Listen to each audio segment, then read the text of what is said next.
Won't you come into the light and leave your old ways? Feel the power and the freedom that your soul craves. You're known and loved and wanted more than you know.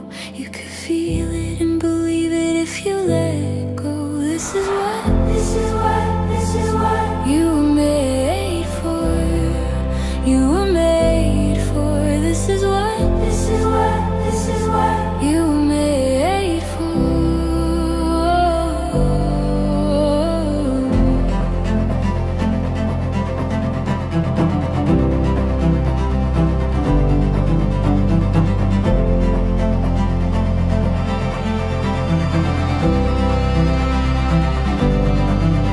So leave your fear behind and let it make you brave. Rest in the assurance that our God saves. He pulled us from the grave and now we're all saints. So join in the communion of His endless grace. This is what we were made for. We were made for. This is what we were made for.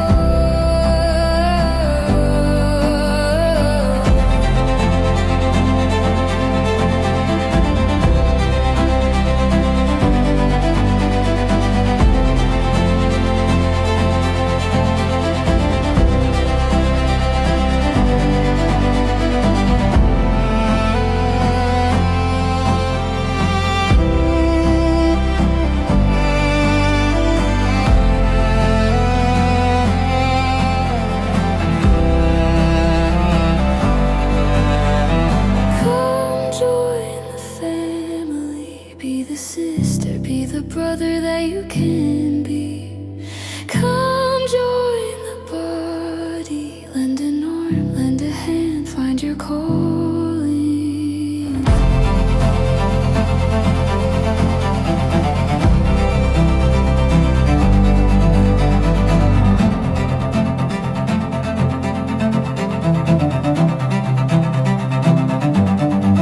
This is what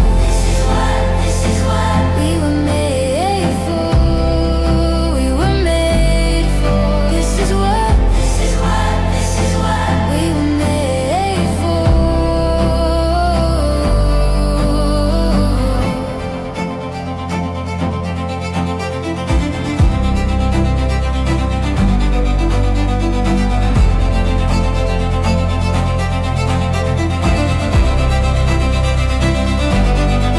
Won't you come into the light and leave your old ways? Feel the power and the freedom that your soul craves. You're known and loved and wanted more than you know. You could feel it and believe it if you let go. This is what we were made for. We were made for. This is what we were made for. We were made for. Come join the family. Be the sister, be the brother that you can be. Come join the body. Lend an arm, lend a hand, find your calling. Come join the family. Be the sister, be the brother that you can be. Come join the body. Lend an arm, lend a hand, find your calling. This is what we were made for. This is what we were made for.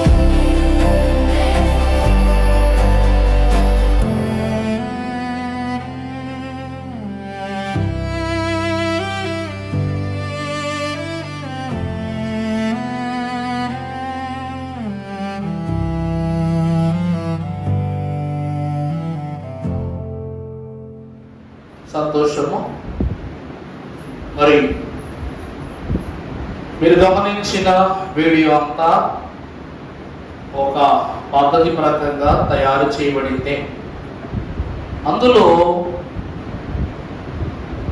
ఏ భక్తునికి ఏ భక్తుని జీవితానికి ఎక్కడా కూడా ఇంత తేడా కూడా లేకుండా చూసారా, ఒకదాన్ని ఒకటి ఎలా కలుపుకుంటూ వెళ్ళారు. ఆది కాండం మొదలుపెట్టి ప్రకటన గ్రంథం వరకు 5 నిమిషాలు 66 పుస్తకాలు, 66 దీవెన ఫలములు, హెచ్చరిక ఫలములు అన్నీ కూడా కలగలిపి 5 నిమిషాలు అయిపోయింది. ఈ వీడియో ద్వారా నాకు ఫలానా అర్థమైంది అన్నవారు ఏమైనా ఒక మాట ఉంటే చెప్పండి. మీ అందరూ ఒక మాటగా చెప్పినా సంతోషం, లేకపోతే ఎవరు అభిప్రాయం వాళ్ళు చెప్పినా సంతోషం. ఒకటే మాటలో చెప్పండి సరిపోదు. దీని గురించి పెద్ద పెద్ద ఆలోచనలు ఏం పెట్టుకోకర్లేదండి. మీకు అర్థమైందో ఒక చిన్న మాట అంతే. మళ్ళీ ప్లే చేయలేంటే 10 నిమిషాలు వేసుకుంటుంది. చెప్పండి. మొదలు పెట్టినప్పటి నుంచి చివరి వరకు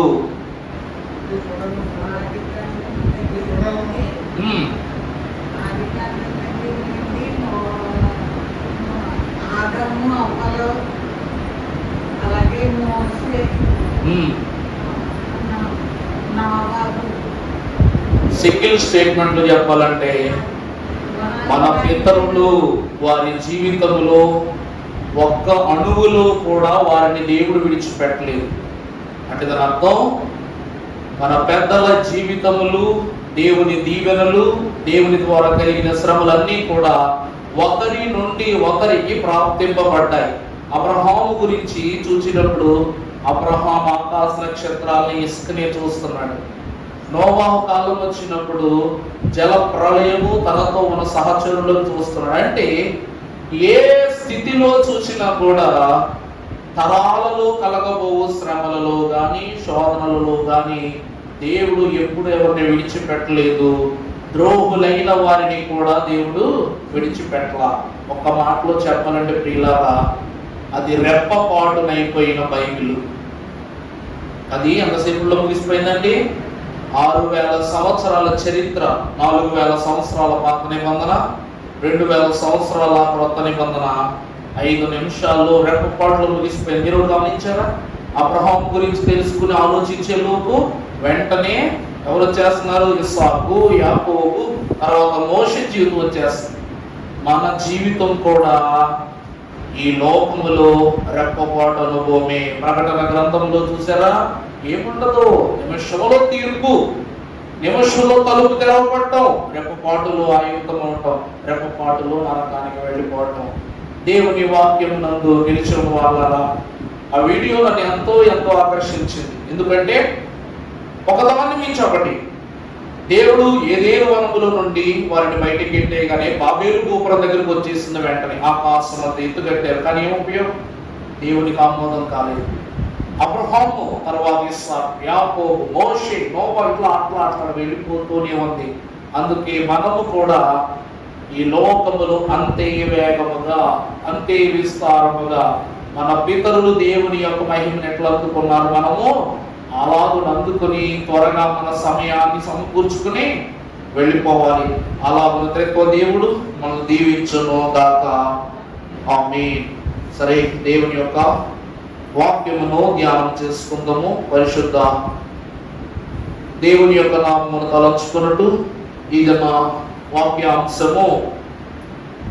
మన 23వ రోజు 20వ సిలువను, 19 సిలువలు ధ్యానం చేసుకున్నాం. ఈ దిన మన ధ్యానాంశము సాక్ష్యమిచ్చు సిలువ. దేవుని యొక్క వాక్యం చదువుకుందాం. కొలస్సీ పత్రిక 2వ అధ్యాయము 14వ వచనము నుండి చదువుకుందాము.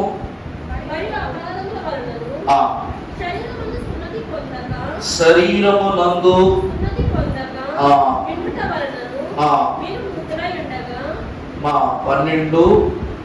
2:14 2:14 కరెక్ట్ చూచు చదువు.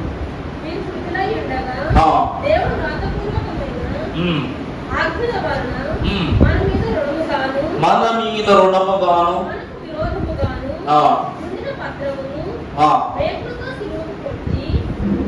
మనకు విరోధముగా ఉంచబడిన పత్రమును తన శిలువ పైన మేకులతో దిగగొట్టి దాని మీద చేవ్రాతను తుడిచివేసి మనకు అడ్డము లేకుండా దానిని ఎత్తివేసి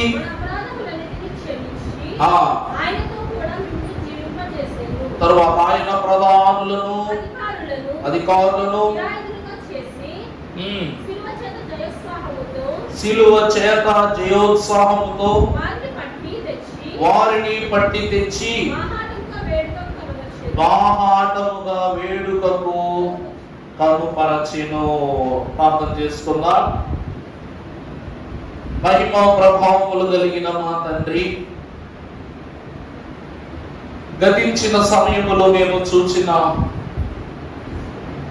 ఒక వీడియోగ్రాఫ్ను బట్టి 5 నిమిషాలలో ఆది కాండము నుండి ప్రకటన గ్రంథము వరకు ప్రతి భక్తుని యొక్క మా పితరుల యొక్క స్వాస్యము గమనించు నిమిత్తము తలంచున్నప్పటికీ రెప్పపాటులో ముగిసిపోయినట్లుగా ఈ దినాంతరమున ప్రతి నిమిషములో వారు సాక్ష్యముని పొందుకొని ఉన్నారు అని మేము చూసిన విషయమును బట్టి ఈ వాక్యానుభవము ద్వారా సాక్ష్యమిచ్చు శిలువానుభవములో మేము తెలుసుకునై ఉన్న ప్రతి సంగతులను మీరు మాకు వాక్యానుసారముగా బోధింపచేసి ప్రతి సత్క్రియలను మేము ఎరుగుకున్నట్లుగా ఈ వాక్య బలము చేత మమ్మల్ని సంతృప్తి పొందింపజేసి దీవించి మహిమ పొందమని మహాగణుడును పరిశుద్ధుడును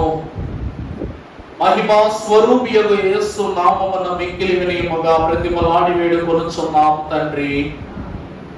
జీవాధిపతి అయ్యున్న దేవదేవుని దయగల ప్రేమ సదా మనందరకును తోడయుండును గాక. ప్రభునందు ప్రియులారా, చదవబడిన వాక్య భాగములో పరిశుద్ధుడకు పౌలు మహాభక్తుడు మన కళ్ళకు కట్టినట్టు ఒక వాస్తవ సత్యాన్ని ఇప్పుడు వాక్యంలో చెప్పారు. ఏంటంటే, దేవుడు వ్రాత రూపకమైన ఆజ్ఞల వలన మన మీద రుణముగాను మనకు విరోధముగాను నుండిన పత్రమును చూడండి ఆ మాట చూడండి. దేవుడు ఏం చేస్తున్నాడంట? మనకు విరోధముగాను మనకు వ్యతిరేకముగాను వంటి ఉన్న పత్రమును చూడాలి. ఏమన్నది అక్కడ? పత్రము. ఈ పత్రము ఏమిటి అంటే, క్రిస్మస్ కాలంలో వర్తమానం ఉంది. ఏంటంటే, సత్రము, పత్రము, వస్త్రము, గాత్రము, గోత్రము, స్తోత్రము, స్తోత్రము. ఎన్ని విషయాలు? 7 విషయాలు. ఇందులో పత్రము అను పదమును మనం ఉపయోగించుకున్నాం. ఇక్కడ పౌలు పత్రము అను విషయాన్ని ఉపయోగించుకున్నాడు. ఈ పత్రం ఏమిటంటే, యేసు ఎవరికి రాజు. ఈ పత్రంలో ఏమి రాయబడి ఉందంట? యేసు ఎవరికి రాజు. అందును బట్టి ప్రభువు జన్మించినప్పుడు తూర్పు జ్ఞానులైన వారు ఆనాడు ఫరో మహారాజు యొద్దకు వారు వచ్చి, యూదుల రాజుగా పుట్టినవాడు ఎక్కడా అని అడుగుతున్నారు. జనన క్రమములో యూదుల రాజుగా పుట్టినవాడు ఎక్కడా? సాక్ష్యం అడుగుతున్నారు. ఎక్కడా అంటే దాని అర్థం ఏంటి? సాక్ష్యం ఎక్కడున్నాడో చూపించండి, సాక్ష్యం రుజువు కావాలి అని అడుగుతున్నారు. ఫరో రుజువు చూపించలేకపోయాడు రోజు. రెండవది, ప్రభువును సిలువ వేయుటకు సిద్ధపరచుకున్నప్పుడు పిలాతు ప్రభువును పక్కకు తీసుకొచ్చి, నువ్వు రాజువా అని అడుగుతున్నాడు. ఎవరు అడుగుతున్నాడండి? నువ్వు రాజువా అంటే పిలాతు కూడా ఏమని అడుగుతున్నాడంట? రుజువు అడుగుతున్నాడు. అక్కడ రాజు ఎక్కడా? రుజువు. ఇక్కడ నువ్వు రాజువా? రుజువు అని అడుగుతున్నాడు. ఈ రుజువు ఎక్కడ కనబడుతుంది అంటే చూడండి, పత్రమును మేకులతో సిలువపై పైన సిలువపై మేకులతో కొట్టి దాని మీద చేవ్రాతను తుడిచివేసి, చేవ్రాత అనగా ధర్మశాస్త్రము. చేవ్రాత అంటే ఏంటండి? ధర్మశాస్త్రము. తరువాత మనకు అడ్డము లేకుండా దానిని ఎత్తివేసి మన అపరాధములన్నింటినీ క్షమించి ఆయనతో కూడా మిమ్మల్ని జీవింపజేసెను. ఆయన ప్రధానులను, అధికారులను, నిరాయుధులను చేసి, చూసారా, ఈ శిలువ మరణము ద్వారా సర్వలోకాధికారము క్రీస్తుదైపోయింది. ఎందుకంటే రాజు ఎవరు నిర్ధారణ అయిపోయింది కదా.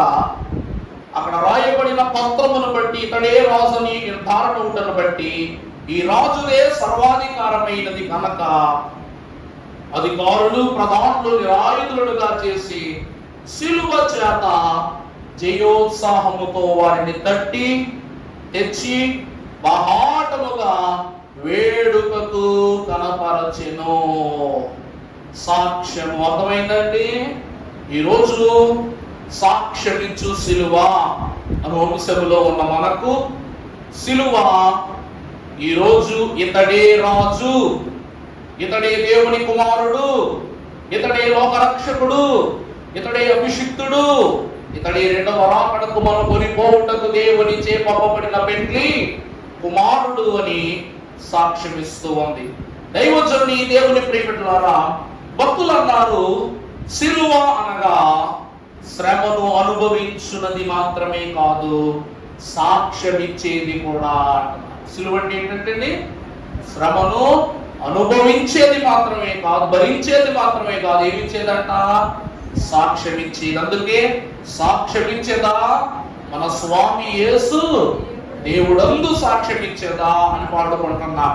ప్రభువునందు దేవుని ప్రియమిత్రులారా, క్రీస్తు జన్మారంభములో యూదుల రాజుల గురించి ప్రశ్నించిన ఫరోను బట్టి, ఆ తదుపరి పిలాతు మహారాజు ప్రశ్నించిన ప్రశ్నలు బట్టి దేవుడు ముక్త కంఠముతో లోకములకు అర్థమగు రీతిగా ఒక శాసనాన్ని బయలుపరచి యోహాను సువార్త 19వ అధ్యాయము 19వ వచనములో భక్తుడు మనకి ఈ రీతిగా రాసి అందిస్తూ ఉన్నారు. చదువునా?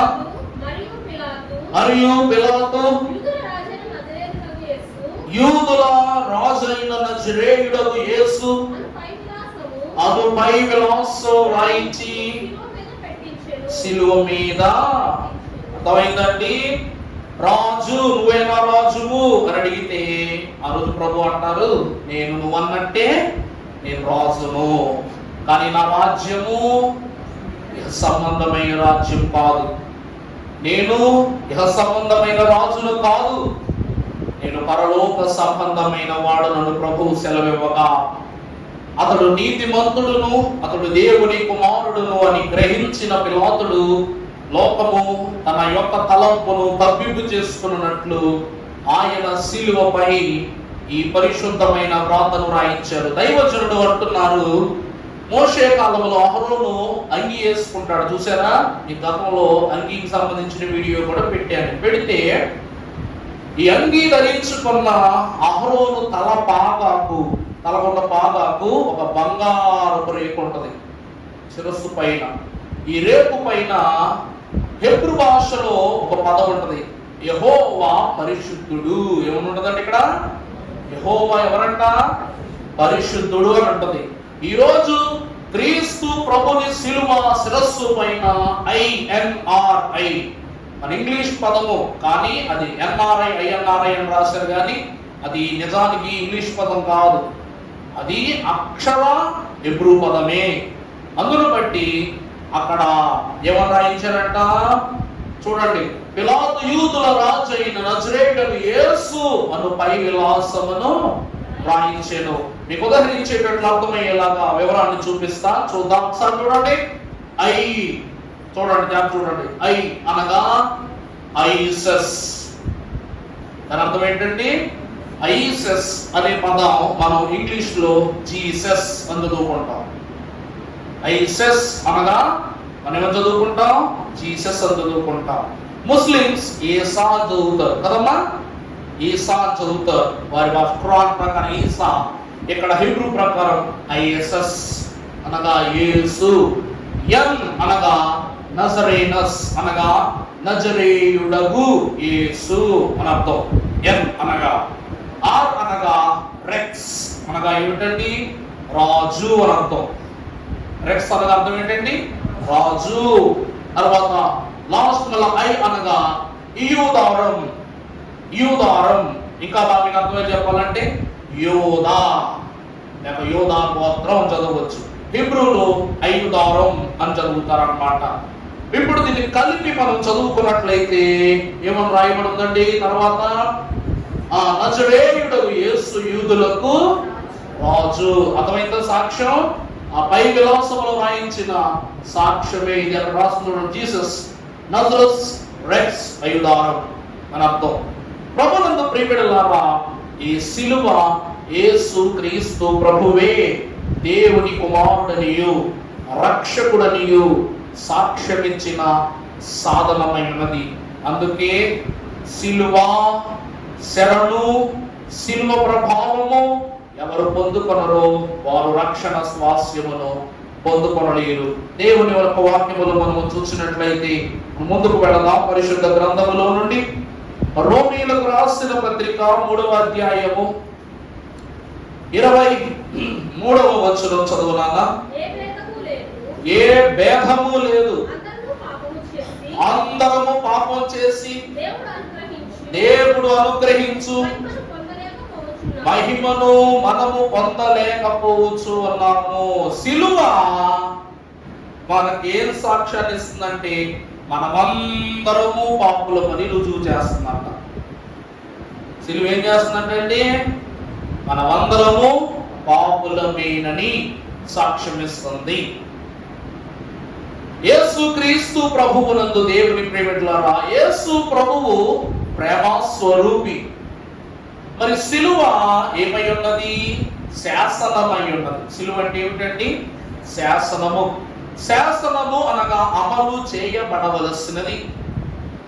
ఈ శాసనము పాపుల నిమిత్తమై ఏమి సాక్ష్యం ఇస్తుందంటే ఏ భేదము లేదు, అందరూ పాపము చేసిన వారే, దేవుడు అనుగ్రహించు మహిమను పొందలేనటువంటి వారే అంటున్నారు. కాబట్టి ప్రభునందు దేవుని ప్రియబిడ్డలారా, ఆ తదుపరి వచనంలో భక్తుడు అంటున్నాడు, కాబట్టి నమ్మువారు ఆయన కృప చేతనే క్రీస్తు యేసు నందలి. చూడండి ఏమని రాస్తుంది? కృప చేతనే క్రీస్తు యేసు నందలి. దేని ద్వారా? విమోచన. నీకు విమోచన కలగాలంటే ఏం కావాలి? విమోచన కావాలంటే ఏం కావాలండి? మండి విమోచన కావాలంటే ఏం కావాలి? దేని ద్వారా విమోచన? ఆల్రెడీ అంటే యేసు మెన్షన్, క్రీస్తు యేసు యందలి విమోచనం అంటున్నారు. విమోచన అనగా సిలువ. విమోచన పదానికి అర్థం ఏంటండి? అందుకే ప్రభువు పౌలు భక్తుని ద్వారా రాయించిన పాట ఏమిటది? పౌలు వలెను శిలా వలెను సిద్ధపడిన భక్తులు చూచి సిలువ చెంత చేరిన నాడు కలుషములు అడుగి వేయబడును. సిలువ అనగా ఏమిటంట? విమోచనము. క్రీస్తు యేసు వందలి సిలువ అను విమోచనము ద్వారా ఉచితముగా నీతిమంతులముగా తీర్చబడితిమి. మొదటిగా మనము చూసినట్లయితే ప్రియులారా, సిలువ మనలను పాపులనుగా ఉండుటకు సాక్ష్యం ఇస్తుంది. ఆ సాక్ష్యం ఇచ్చిన సిలువే యేసు క్రీస్తు ప్రభువు రక్తము ద్వారా మనను పావనులుగా మార్చినందుకే ప్రభు అంటారు, పాపివని నీకెవడు చెప్పెను అంటారు. ఎవడండి మనకు పాపం చెప్పింది? మనం పాపి అని చెప్పాలంటే ఎదురుగా ఉన్న తోటి పాపియో లేక పాపం చేసిన మరొక వ్యక్తో, మరో ప్రాంతం, మరో దేశమో, గ్రహము కాదు. పాపి అని చెప్పి వాడు పరిశుద్ధుడై ఉండాలి. సిలువ శాసనమై ఉన్నది, సిలువ పరిశుద్ధమై ఉన్నది. కాబట్టి నీకు చెప్తా ఉంది, సిలువ అను శాసనము మనలను పాపులనుగా ఎంచుటను బట్టి దాని మీద వేలాడగట్టబడిన యేసు క్రీస్తు ప్రభువు మన పాపముల నిమిత్తమై ఉచితముగా అని ఏం చేశారంట? నీతిమంతులునిగా తీర్చిదిద్దబడిన వారుగా చేసి ఉన్నారు. ఎందుకు మనము పాపులమయ్యాము అంటే, సిలువ మనల్ని పాపులు అని ఎందుకు అంటుంది అంటే, యిర్మీయా గ్రంథం 17వ అధ్యాయము 9వ వచనం చదువునన్నా. హృదయము అన్నిటికంటే మోసకరమైనది, అది ఘోరమైన వ్యాధి కలది. దానిని గ్రహింపగలవాడెవడు? చూడండి, గ్రహింపగల వాడు ఎవడు? అంత విడ్డూరం ఎంత కలిగిన మాట అంటే, గ్రహింపగలవాడు ఎవడు అంటే ఈ లోకములో ఎవడు కూడా లేడు. దేవుడు కూడా నీ హృదయములో ఉన్న పాపపు కార్యాన్ని గ్రహించలేడు. నువ్వు ఎంత పాపం చేశావు, నీ భారం నేను ఎత్తుకున్నాను. నువ్వు అంత పాపం చేశావు, నీ భారం నేను ఎత్తుకున్నాను. ప్రభు పాపాలను ఎత్తి చూపించి మన పాపాలు తీసుకున్నారా? గ్రహింపగలవాడు ఎవడు అంటే ఒక్కడు కూడా లేడు. మన పాపాన్ని గ్రహించగలిగిన వాడు ఒక్కడును కూడా లేడు. కాబట్టి లేని వాడి నిమిత్తమై దేవుడు పంపిన సాధనమే. ఉదాహరణకు మీకు చెప్పాలంటే, క్రిమినల్స్ ఉంటారు, హత్య చేయటమో, దొంగతనం చేయటమో, దోపుడుతనం చేసేవాళ్ళు ఉంటారు. వాళ్ళ నుండి నిజం రాబట్టడానికి అన్ని రకాల ప్రయత్నాలు చేస్తారు. చేసినప్పుడు వాడు నిజం చెప్పకూడదని భీష్మించి కూర్చుంటే వాడికి మత్తు మందు ఏదో చేస్తారు. చేస్తాడు, ఏం చేస్తాడు? నిద్ర మత్తులో ఉన్నట్లుగా ఉన్నప్పుడు అని ప్రశ్నలు అడుగుతారు. అప్పుడు వాడు ఏం చెప్తాడు? వాడి మనసులో ఉన్న విషయాన్ని బయటికి చెప్పేస్తాడు. దీన్ని నార్కోలెప్సీ అంటారు. అందుకే మద్యం మత్తులో మాట్లాడటం కానీ, ఇలాంటి డ్రగ్స్ మత్తులో మాట్లాడటం కానీ, పోలీసులు ఉపయోగించేటువంటి కొన్ని క్రిమినల్స్ దగ్గర, టెర్రరిస్టుల దగ్గర నుండి ఇలాంటి నిజాలు రాబట్టాలంటే ఇలాంటి టెస్టులు చేస్తూ ఉంటారు. అదేంటంటే ఒక సూది మంది ఎక్కిస్తారు. అది వాళ్ళు పనిచేసి ఏం చేస్తాడు?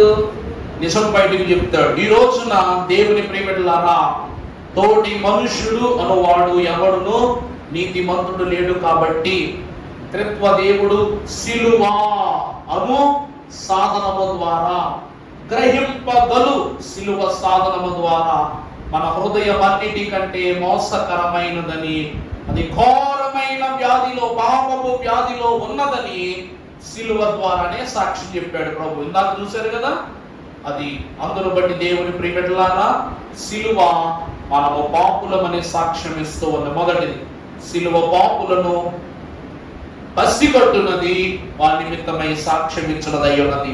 రెండవదిగా మనము చూసినట్లయితే రోమాపత్రిక 5వ అధ్యాయము 8వ వచనం చదువుకుందాము. అయితే దేవుడు ఆ. మన ఎడల తన ప్రేమను వెల్లడిపరచుచున్నాడు. ఎట్లనగా మనము ఇంకను పాపులమై ఉండగానే క్రీస్తు మన కొరకు చనిపోయెను. చాలమ్మా. దేవుని యందు ప్రియబిడ్డలారా, రెండవ మాట మనము చూసినట్లయితే, మనం ఇంకను పాపులమై ఉండగానే క్రీస్తు మన కొరకు చనిపోయెను. ఇందాక పాపులు అని రుజువు చేసింది సిలువ.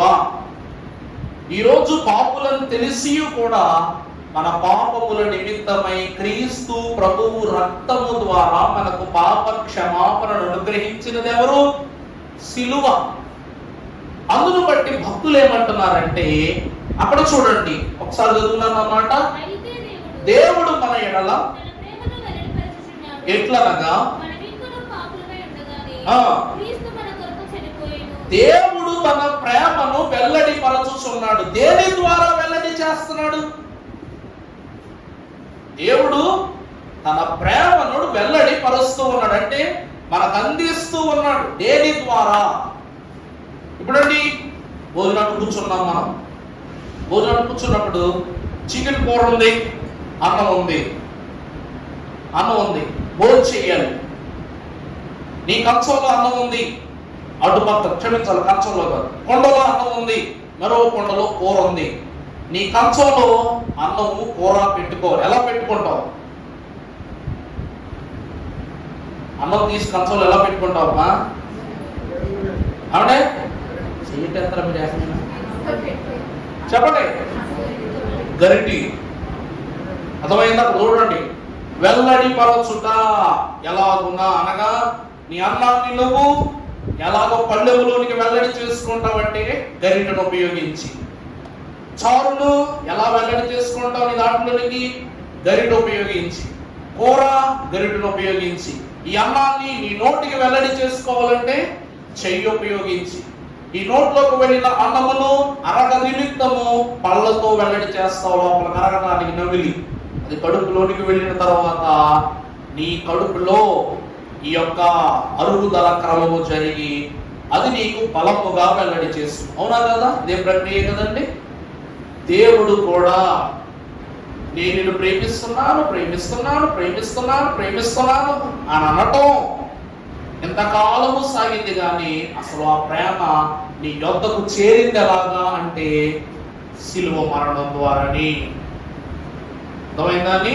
మనం ఇంకనూ పాపులమై ఉన్నప్పటికీ కూడా దేవుడు తన ప్రేమను వెల్లడి చేస్తూ ఎట్లనగా, మనం ఇంకనూ పాపులమై ఉండగానే క్రీస్తు మన కొరకు మనము పాపులము అని సాక్ష్యం ఇచ్చిన ఆ సిలువ పైననే మన కొరకు చనిపోవుట ద్వారా తన ప్రేమను మన కొరకు వెల్లడి చేసి ఉన్నాడు. రెండవది మనం చూస్తే సిలువ మనపై దేవునికి ఉన్న ప్రేమను గూర్చి సాక్ష్యమిస్తుంది. సిలువ ఏం చేస్తుందంటండి? ప్రభువుకు మనం అంటే ఎంత ప్రేమో తెలియజేసేది ఎవరంట? సిలువ. మనం చూస్తే ఎఫెసీ పత్రిక 2:4 మనము చూసినట్లయితే పరిశుద్ధుడు పౌలు అంటున్నాడు, అయినను దేవుడు యుండి చచ్చిన వారమై ఉండి ఉన్నప్పుడు మన యందు తాను చూపిన తన ప్రేమ చేత మనలను క్రీస్తుతో కూడా చూపించారు. మహాశ్రమను గురించి విన్నా నువ్వు ఈ రోజు మహాప్రేమను గురించి వింటున్నావు.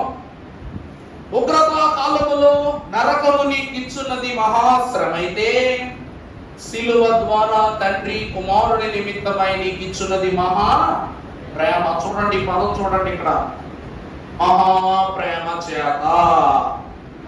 దేవుని యందు ప్రియబిడ్డలారా, సిలువ దేవుని మహాప్రేమకు సూచన, సాక్ష్యము అయి ఉన్నది. అందును బట్టి దేవుని సంఘమైన వాళ్ళ అబ్రహామా నీకు ఇస్సాకు అంటే ఎంత ప్రేమ అంటే, అప్పుడు అబ్రహాముడు దేవునితో అన్నాడంట, ప్రభువా నీ కొరకు సమర్పణ ఇవ్వగలిగేంత ప్రేమ నాకు నా కొడుకంటే అన్నాడంట. నీ బిడ్డంటే నీకు ఎంత ఇష్టం అంటే, నువ్వు అడిగితే ప్రాణాలైనా తీసి ఇచ్చే అంత ఇష్టం నా కొడుకంటే నాకు అంటే. దాని అర్థం ఏంటండి? ఇక్కడ అబ్రహాముకి ఇస్సాకు అంటే ఇష్టం అన్నట్ట, దేవుడు అంటే ఇష్టం అన్నట్ట? అర్థం కావట్లేదు. చూసారా ప్రశ్న? నీ కొడుకు అంటే ఎంత ఇష్టం అంటే, నీ కోసం సమర్పణించేంత ఇష్టం నా కొడుకు అంటే నాకు. ఇక్కడ కొడుకు ఇష్టమో దేవుడు ఇష్టమో అర్థం కావట్లా.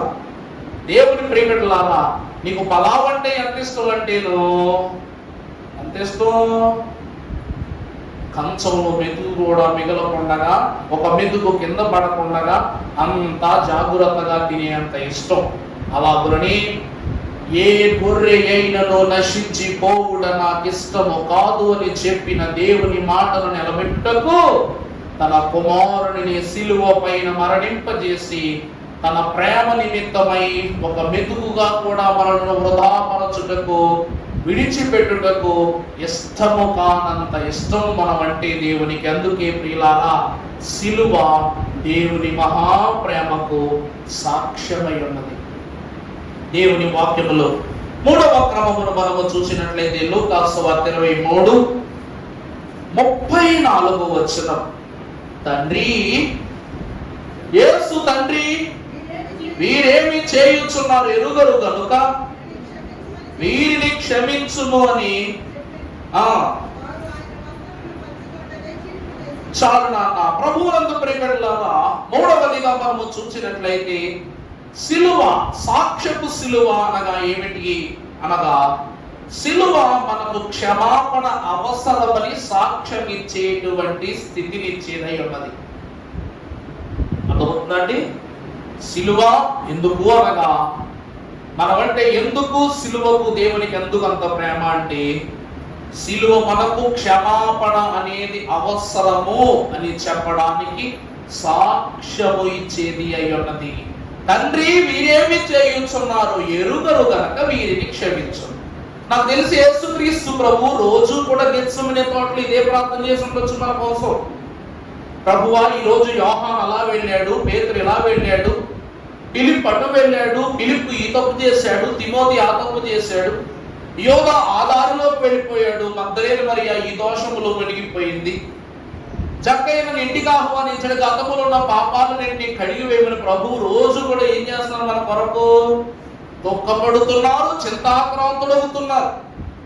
ఈ ప్రతిదినము చేయుచున్న ప్రార్థన, ప్రతిదినము పడుతున్న విజ్ఞాపన అంతయు కూడా ప్రభువుకు సామాన్యమే గాని ఈ సిలువ పైన ప్రభువు ఎక్కి, తండ్రి ఇప్పుడు వీరు ఏమి చేయుచున్నారో ఎరుగరు గనక వీరిని క్షమించుము అనంత ప్రత్యేకముగా ప్రభు చెప్తున్నారంటే, వాక్యములో భక్తుడు అంటున్నారు, ఇది మనవి. మనవి అనగా ప్రార్థన. మనవి అంటే ఏంటండి? ప్రార్థన. ఆ దినమున యేసుక్రీస్తు ప్రభు సిలువ మీద ఉన్నప్పుడు, సిలువ అనేటువంటిది వస్తువు అనుకోవద్దు, సిలువ అనేటువంటిది వస్తువు అనుకోవద్దు. మళ్ళా రేపు మీకు చెప్పాను కదా, నరుడును కాను పురుగును అని ఒక మాట చూసారా? దాని గురించి కూడా ఒక చిన్న స్కోప్ క్లిప్ వేస్తాను, అది కూడా చూచి ఎందుకు ప్రభు తాను పురుగుతో పోల్చుకున్నారు కూడా రేపటి దినాన్ని వీలును బట్టి నేను వేస్తాను. కుదిరితే తొందరగా ఈరోజు అయిపోయింది అనుకోండి, ఒక క్లిప్ వేసేస్తారు, 2 నిమిషాలు ఉంటుంది. చూస్తారా? చూడరా? చాలా సంతోషం అండి. ప్రభు యొక్క వాక్యం నందు ప్రియపెట్టలారా, ప్రభువు సిలువకు అంటూ కట్టబడినప్పుడు, ఈ సిలువ అను విమోచనకు అంటూ కట్టబడిన క్రీస్తు యొక్క విజ్ఞాపన స్తుతి, రక్తము సిలువకు, కన్నీళ్లు తండ్రికి. అదవుతుందండి. ప్రభువు యొక్క రక్తదారులు సిలువకు, క్రీస్తు యొక్క కన్నీరు ఎవరికి తాకుతున్నాయి అంట? తండ్రికి తాకుడవుతూ ఉన్నప్పుడు ప్రభువు, తండ్రి వీరు ఏమి చేయుచున్నారు ఎరుగరు గనక వీరిని క్షమించుము అని అన్నప్పుడు, దైవజనులు పాటలో రాసినట్టు, నీ మనవి వినగానే నీ తండ్రి కొట్టి నెరవేర్చునంతాయు తెలుసునా, నీ మతికి నీ తండ్రి నియమంబులేనిదే నెక్కానిది రాగాని తెలుసునా. చాలండి. నీ మనవి వినగానే, చూసారు సిలువ మీద రోజు ప్రభు మనవి చేస్తున్నారు. ఈ మనవులు విజ్ఞాపనలు తండ్రి విని ఉన్నారో విని లేదో మనం ఎరుగుము, కానీ మన కన్నుల ఎదుట, సిలువ ఎదుట, సిలువపై అంటూ కట్టబడిన ప్రభువు ఆయన ఆ క్షణమున మనవి చెయ్యగానే తండ్రి ఏం చేశారంట? ఊకొట్టి తక్షణముననే దాన్ని నెరవేర్చారు. ఉదాహరణకు, కుడి వైపున దొంగ తాను కోరిన కోరిక అడుగుటను బట్టి పరదేశు మనం అడగకుండగానే మనకు క్షమాపణ. అర్థమైందండి? అతడు అడగగా పరదేశు, మనం అడగకుండగానే మనకేమిటంట? క్షమాపణ అంటున్నాడు ప్రభువు. సిలువ అంటుంది, అబ్బాయి నీకేం కావాలి?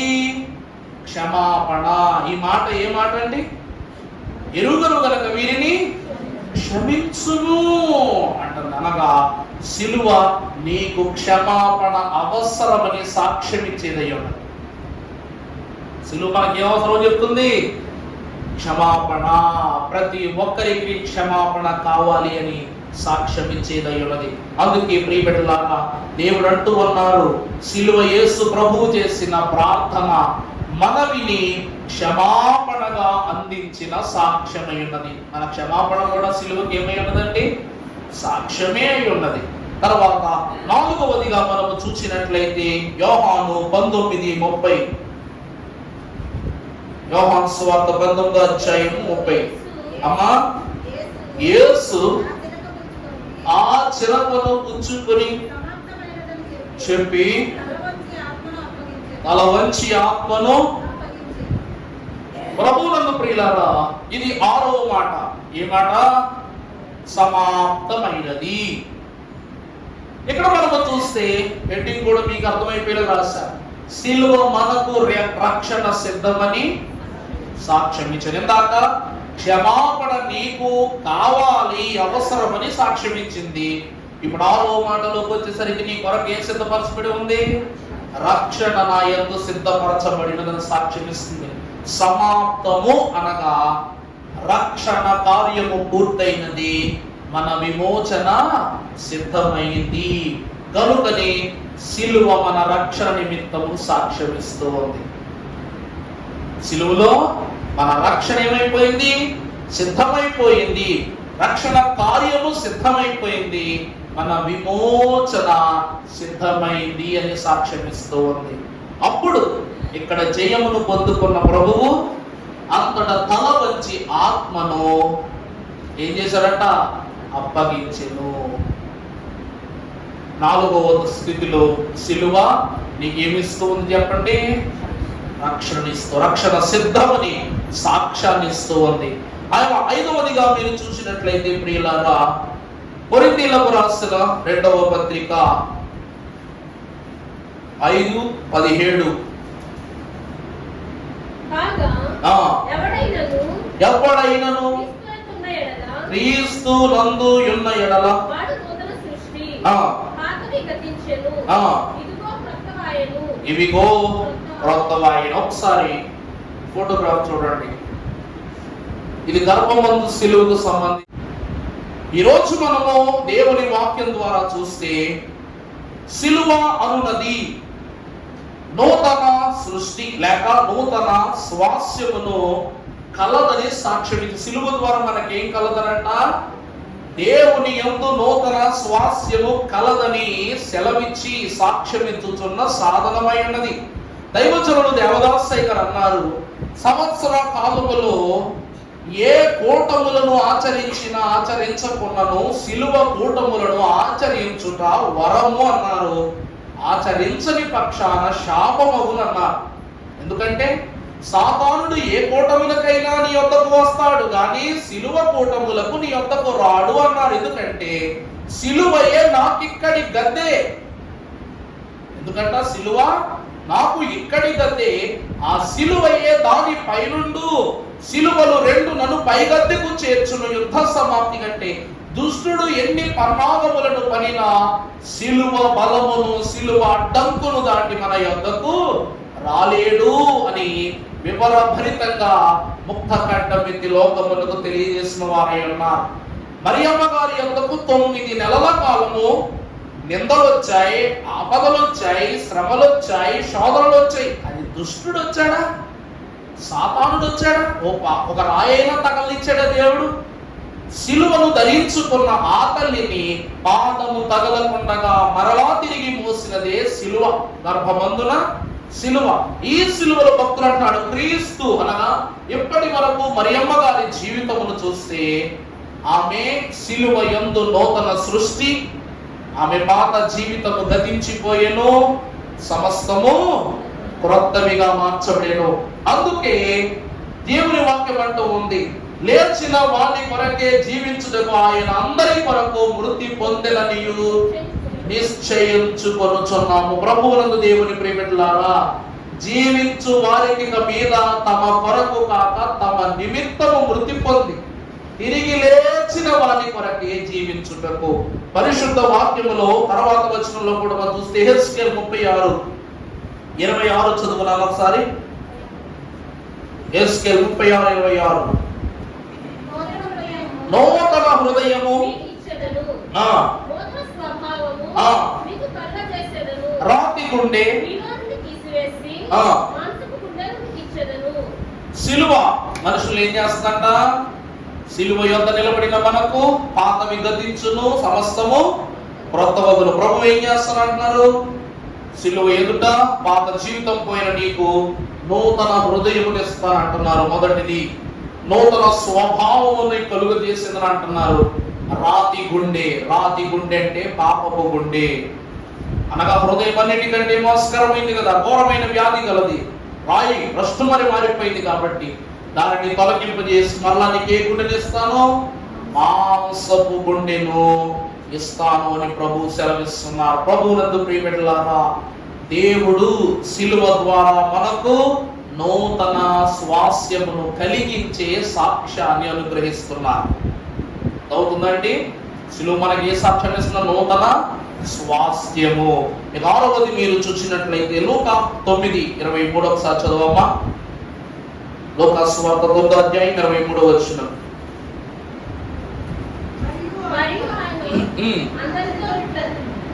మరియు ఆయన అందరితో ఇట్లనెను, ఎవడైనను నన్ను వెంబడింప కోరిన ఎడల తన్ను తాను ఉపేక్షించుకుని ప్రతి దినము తన సిలువనెత్తుకుని నన్ను వెంబడింపవలెను. తన ప్రాణమును తాను రక్షించు కొనగోరువాడు. ఆ వాక్యం ఏం చెప్తుందంటే ప్రియులారా, సిలువ నువ్వు కూడా సాక్ష్యం ఇవ్వాలని కోరుకుంటుంది. సిలువ నువ్వు కూడా ఏమి ఇవ్వాలని కోరుకుంటుందంట? సాక్ష్యం ఇవ్వాలని కోరుకుంటుంది. ఉదాహరణకు మగ్దలేని మరియా పునరుద్ధాన దినమున ప్రభువును చూచి, మహిమ స్వరూపి అయిన ప్రభువును తొలిగా చూచి ఆమె దేవుని మహిమ స్వరూపాన్ని సాక్ష్యంగా వరంగా పొందుకుంది. పేతురు మహాభక్తుడు సిలువ యొద్ద క్షమాపణ పొందుకున్న అతడు ఆది అపోస్తుల సంఘ నాయకుడై మాట చేతను, చూపు చేతను, వినికిడి చేతను అన్ని క్రియల ద్వారా స్వస్థపరచు వరాన్ని పొందుకున్నాడు. యోహాను పరలోక జ్ఞానాన్ని వ్రాతపూర్వకముగా ఆచరించగలిగే జ్ఞానాన్ని పొందుకున్నాడు. తోమా మహాభక్తుడు ఎంత కరుడు గట్టిన ప్రాంతములోనైనా తన సేవ చేయగలిగే వరాన్ని పొందుకున్నాడు. అంద్రేయ, ఫిలిప్పు, ఈ హతసాక్షుల వరసలో ఉన్న వాళ్ళందరూ ఒక యోహాను తత్మాయించి మిగిలిన 11 మంది అపోస్తలులు కూడా సిలువలో శ్రమపడి, సిలువతో శోధనపడి, సిలువ శ్రమ వంటి మరణమునే వారు పొందుకున్నారు లేదా? వాక్యం చదువురా మాట 9:23. మరియు ఆయన అందరితో ఇట్లా నేను ఎవడైనా నన్ను వెంబడింప కోరిన ఎడల తను తాను ఉపేక్షించుకొని ప్రతిదినము తన సిలువను ఎత్తుకొని తన యొక్క సిలువను తాను ఎత్తుకొని వెంబడింపవలెను. నన్ను వెంబడింపవలెను. చూసారండి, సిలువ తనతో పాటు నువ్వును నడవవలెను అని సాక్ష్యం ఇస్తూ ఉంది. ఈరోజు పరిశుద్ధుడు కాబట్టి పరిశుద్ధుడై ఉండండి. ప్రభువు కూడా ఏమంటున్నాడు? నేను పరిశుద్ధుడు, మీరు పరిశుద్ధులు. సిలువ కూడా ఏమంటుంది? నా ప్రియ కుమారుడు యేసుక్రీస్తు ప్రభువు పరిశుద్ధుడు అయ్యున్న ఆయన సిలువ ఎత్తుకున్నారు కనుక మీరును సిలువనెత్తుకొనుడి, నా యొద్ద నుండి సాక్ష్యాన్ని పొందుకోండి, మీరు ఈ సిలువ సాక్షులై నిలబడండి అంటున్నారు. యెషయా గ్రంథం 46:4లో మనం చూసినప్పుడు పరమ భక్తుడు, శక్తి స్వరూపుడైన దేవుని పరిచారకుడైన యెషయా సెలవిస్తున్నాడు, అమ్మా ముదిమి వచ్చు వరకు నిన్ను ఎత్తుకొని వాడను నేనే, నెరయి వరకు నిన్ను ఎత్తుకొని వాడను.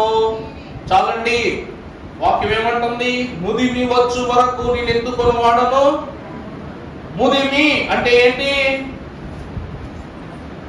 ముదిమి అంటే ఏంటంటే ముసలితనము, అంటే బలహీనపడు వరకు, భారము పొందు వరకు, శోధనలో ప్రవేశించు పర్యాంతము వరకు, మృతి పొందు వరకు నిన్ను ఎత్తుకొని వాడను నేనే. అనగా ఎవరంట? ప్రభువు. ప్రభు వాక్యము సెలవిస్తుంది, ఎవరు నా సిలువనెత్తుకొందురో నేను వారిని నా సన్నిధిలో నేను వారిని హత్తుకుందును అన్నారు. ఎవరు సిలువనెత్తుకుంటారో ప్రభు వారిని హత్తుకుంటారట. ముదిమి వరకు సిలువ సాక్షులుగా నిలబడినట్లయితే సిలువ యొద్ద నుండి మనమెల్లరము సాక్ష్యము సంపాదించుకుందుము. కాబట్టి ప్రభువు దేవుని వాక్యమునందు ప్రియబిడ్డలారా, సిలువ అనగా సాక్ష్యము. పిలాతు అడిగిన సాక్ష్యము, పరమ భక్తుడు అయ్యున్నటువంటి దేవుని యొక్క జన్మము నిమిత్తము హేరోదు మహారాజు అడిగిన సాక్ష్యము. ఆ సాక్ష్యము ఆనాటి కాలములో శిలాశాసనముగా ప్రభు సిలువపై అంటు కట్టబడిన సాక్ష్యము. ఆ సాక్ష్యమే నీ ప్రభువును రాజును చేసిందా లేదా? ఆయనే యూదుల రాజును రుజువు చేసింది. మనము పాపములో ఉన్నామని చెప్పింది అది. పాపుల్లో ఉన్న మనల్ని దేవుడు ప్రేమిస్తున్నాడని చెప్పింది అది. తర్వాత సిలువ ద్వారానే నీ క్షమాపణ కావాలి అని చెప్పింది అది. ఆ తరువాత రక్షణ సిద్ధపరచబడింది నీకు. సమాప్తము అను పదంతో నీ కొరకు రక్షణ సిద్ధమైనదని చెప్పింది అది. రెండవది, నూతన స్వాస్యమును. సిలువ తర్వాత క్రీస్తు శకం ప్రారంభమైంది. ఏ ప్రారంభమైందండి? క్రీస్తు శకం ప్రారంభం. నూతన సృష్టి ప్రారంభమైంది. పాతవన్నీ గతించిపోయాయి. సమస్త నూతనమైపోయాం. నూతన స్వాస్యాన్నిచ్చాడు దేవుడు. చివరిగా దేవుని వాక్యములో చూసినట్లయితే ప్రభు సన్నిధిలో 6వ విషయం ఏంటండి? చదువు వాక్యం ఏంటమ్మా అది? ముదిమి వచ్చు అనగా సిలువ తన సాక్ష్యమును నీతో కలిసి కొనసాగించాలని ఆశపడుతోంది. సిలువ ఏమవుతుందంటే ముదిమి వరకు కూడా సిలువ సహవాసము నీతో. అందుకే నువ్వు గతించిపోతున్నావు, నీ బిడ్డలు చేస్తారు సిలువ ధ్యానాలు. వాళ్ళు గతించిపోతారు, వాళ్ళ బిడ్డలు చేస్తారు. కాలము గతించిపోవును కానీ దేవుని మన యందు కలిగి ఉన్న ప్రేమ ఎన్నటికీ అంతరించిపోదు, గతించిపోదు. కాబట్టి దేవుని ప్రియబిడ్డలారా సాక్ష్యం ఇచ్చే సిలువ ఎదుగుతున్నాము. కాబట్టి ఇప్పుడు చెప్పండి, సిలువ సాక్ష్యం అవసరమా లేదా? ఆది కాండముల దంపతులకు అవసరము, నోవాహు కుటుంబమునకు అవసరము, అబ్రహాము వంశమునకు అవసరం, నీ వంశమునకు నా వంశమునకు అవసరం. యేసు క్రీస్తు ప్రభువుకు సైతము ఈ సాక్ష్యము అత్యంత అవసరము. కాబట్టి ఈ సాక్ష్యము ద్వారా దేవుని యొక్క వాక్యములో ఫలించే ధన్యత త్రిత్వ దేవుడు దయచేయును గాక. ఆమేన్.